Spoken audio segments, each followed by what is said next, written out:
안녕하세요, 여러분. 굿모닝 행정학 진행하는 여러분의 영디 최영입니다. 자, 어저께 금요일 수업 우리가 해서요. 금요일 수업에 일단은 나머지 이론들 모두를 다 정리를 했습니다. 토요일 아침부터 빡세게 다시 한번 복습을 해야 될 것 같은데요. 일단은 행정학 마지막 이론 파트들은 정말 많이 휘발되는 영역인 거 알고 계시죠? 주제에 관련된 이론들 잘 정리하시고 난 다음에 선지들 하나하나 꼼꼼하게 보는 연습을 해주셔야 합니다. 자, 저희 130번 문제부터 들어갈게요. 행정에 대한 생태론적 접근. 제가 개발도상국 행정 이론들의 가장 큰 의의는 개방 체제적 관점, 행정이 환경에 영향을 받는다. 그중에서도 생태론과 비교 행정론은 환경에 대한 종속성 강조했다는 걸 굉장히 중요하게 얘기했죠. 그래서 행정에 대한 생태론적 접근 방법, 행정 현상을 자연, 사회, 문화적 환경과 관련시켜서 이해하고자 합니다. 맞고요. 리그스의 프리즘적 모형은 고도로 분화되어 있는 분화사회, 선진국 모델과 융합되어 있는 전통사회, 이들 중간에 어디 즈음에 있는 개발도상국용 사회가 프리즘적 사회인데 이 사회가 선진국들하고는 좀 다르기 때문에 행정문화가 잘 통하지 않는다고 얘기했습니다. 고도의 분화성은 아시겠지만 분화사회가 갖고 있는 특징입니다. 그래서 요거는 X. 비교행정론은 행정을 지나치게 과소평가합니다. 행정이 환경에 늘 영향을 받고요. 종속되어진 존재예요. 독자성 무시하고 행정의 종속성을 강조했다는 점 때문에 비판을 굉장히 많이 받죠. 그래서 132번 맞는 선지가 되고요. 자, 133번입니다. 샤칸스키의 행정체제론. 이스턴의 정치체제론 중심으로 제가 설명을 드렸는데 이거 행정학에 그대로 적용하게 되면 샤칸스키의 행정체제론 되고요. 환류는 전환 과정을 거쳐서 다시 환경에 응답하는 결과물이다.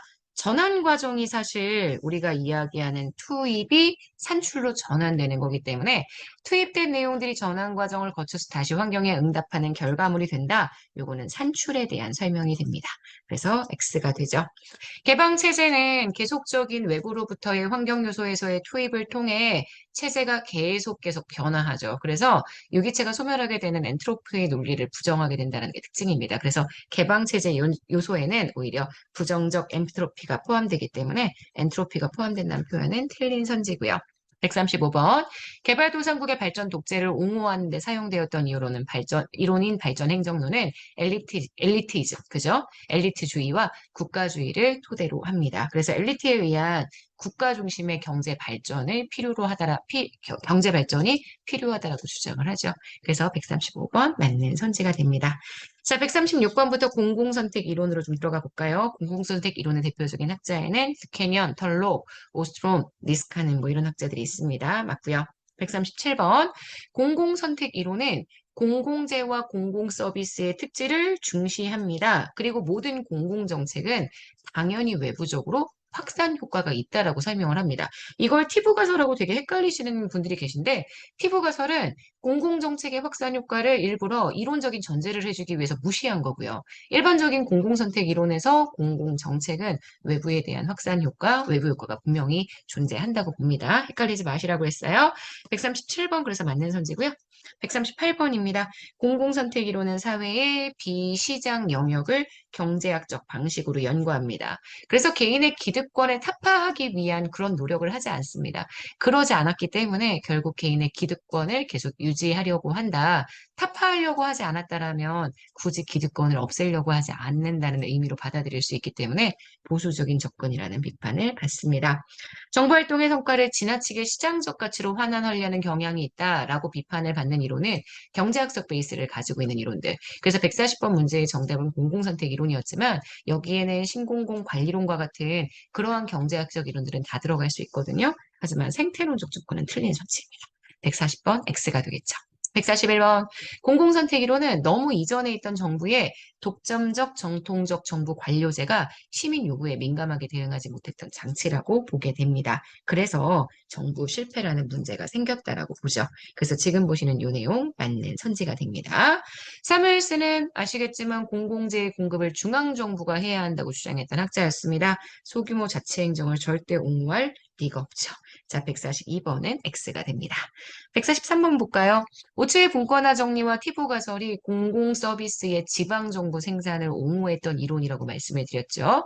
그래서 오츠의 분권화 정리도 티보 가설처럼 몇 가지의 전제를 합니다. 그 전제 중에 하나가 중앙 정부의 공공재 공급 비용이 지방자치단체의 공공재 공급 비용과 동일하다. 다시 얘기해서 중앙정부가 대량 생산을 통해서 가지게 되는 규모의 경제는 존재하지 않는다라고 전제를 해주게 되죠.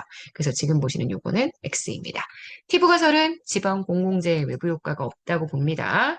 티부가설은 지방 정부별로 고정적인 생산 요소가 있기 때문에 자기네들의 생산 요소를 잘 구현할 수 있는 상품, 그 상품을 소비할 수 있는 소비자인 국민들, 이들을 꼬셔야 한다고 생각을 하죠. 그래서 145번 고정적 생산 요소가 존재한다라고 얘기를 하고요.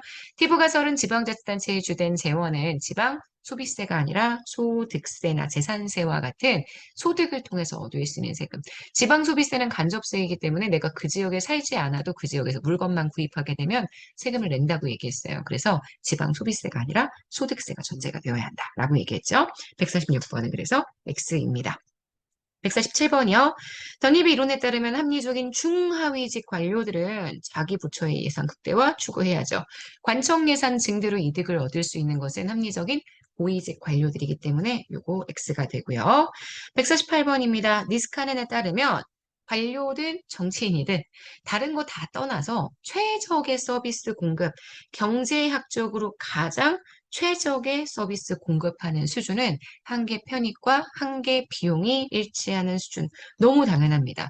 다만 관료가 이 수준보다 훨씬 더 많이 비용을 들여서 많이 생산하기 때문에 문제가 되죠. 그래서 니스카넨에 의하면 예산 결정에 있어서 관료들의 최적 수준이 정치인들보다 항상 과다하다는 게 문제가 된다. 148번하고 149번 이 두 개의 선지는 꼭 비교해 보시라고 얘기를 했었습니다. 그래서 공공선택 이론에 관련된 선지들은 이렇게 해서 정리를 하고요. 자, 150번 신제도주의 들어가도록 하겠습니다.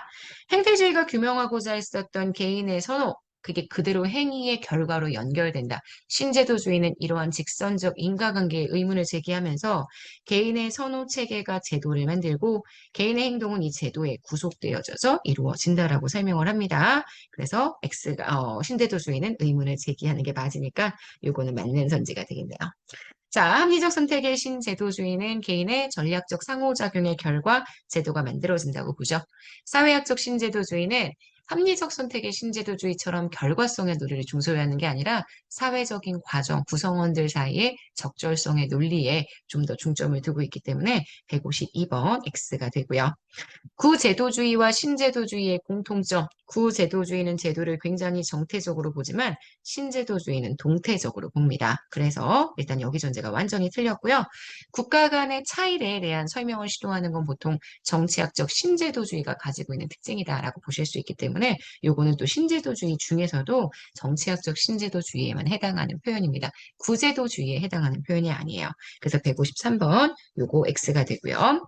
합리적 선택의 신제도주의는 개인이 합리적이라고 생각합니다. 선호는 제도와 밀접하게 연관되어서 변화되는 게 아니라 제도와 별개로 제도권 외생적으로 주어지는 선호라고 봤기 때문에 지금 보시는 이 선호에 대한 가정이 틀렸네요. 154번은 그래서 X가 됩니다. 자, 155번입니다. 신제도주의에서 제도는 개인의 선호를 만드는 데 있어서 개인의 제도를 만드는 데 있어서 독립 변수가 될 수도 있고요. 또 개인의 선호를 통해서 만들어지는 종속 변수가 되기도 합니다. 그래서 제도가 독립 변수이냐 종속 변수이냐의 관계는 제도와 이 제도를 만들고자 하는 개인의 선호, 이들 사이의 관계고요. 합리적 선택의 신제도주의라면 제도는 개인의 선호에 의해서 만들어지는 종속 변수이지만 우리 정치학적 신제도주의나 또는 사회학적 신제도주의는 제도가 개인의 선호를 만드는 독립변수 원인의 역할도 한다라고 이야기할 수 있습니다. 어려운 선지죠? 155번에 맞는 선지고요. 자, 156번입니다. 합리적 선택의 신제도주의가 형성되는 데에는 경제학적 거래비용 접근법 영향을 미쳤습니다. 156번 맞는 선지가 될 거예요. 자, 157번입니다. 제도적 동형화에는 강압적 동형화, 모방적 동형화, 규범적 동형화 등이 있고요.